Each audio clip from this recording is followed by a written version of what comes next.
C'est une œuvre qui s'appelle Hypnotique Poison, qui est inspirée d'une publicité pour un parfum du même nom.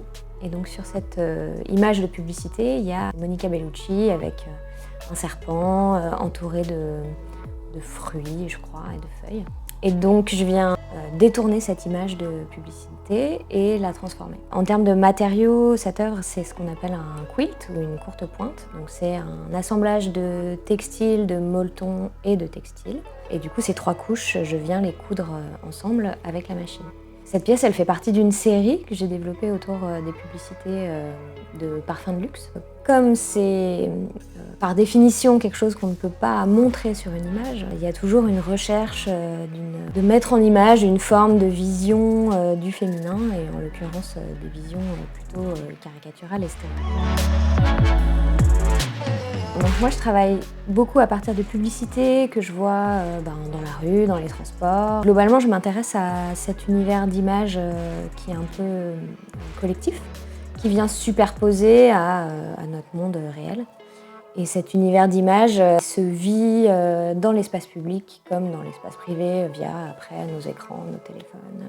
Et donc je m'intéresse à cette idée d'image commune et je m'intéresse aussi aux engagements politiques, enfin je m'intéresse aussi à ce qui s'échange dans l'espace public, dans l'espace urbain. Paris, moi je suis née, j'ai grandi à Paris, donc cette ville elle garde l'impression du chez moi. Du coup c'est la ville aussi où j'ai pu voir mes premières expositions, où j'ai pu m'intéresser à l'art. Et aujourd'hui ça reste un lieu fort d'inspiration. Alors c'est une émotion assez forte.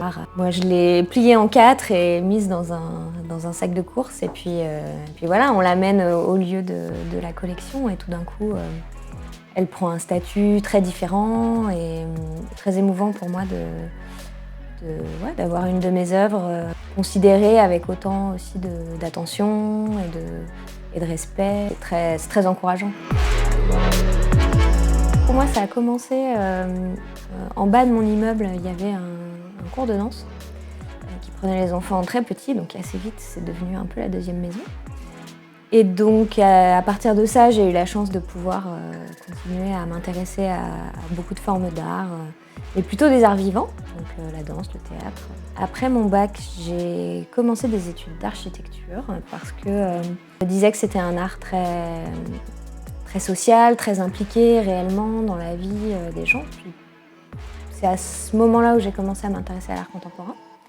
Et puis finalement, je me suis redirigée vers les beaux-arts.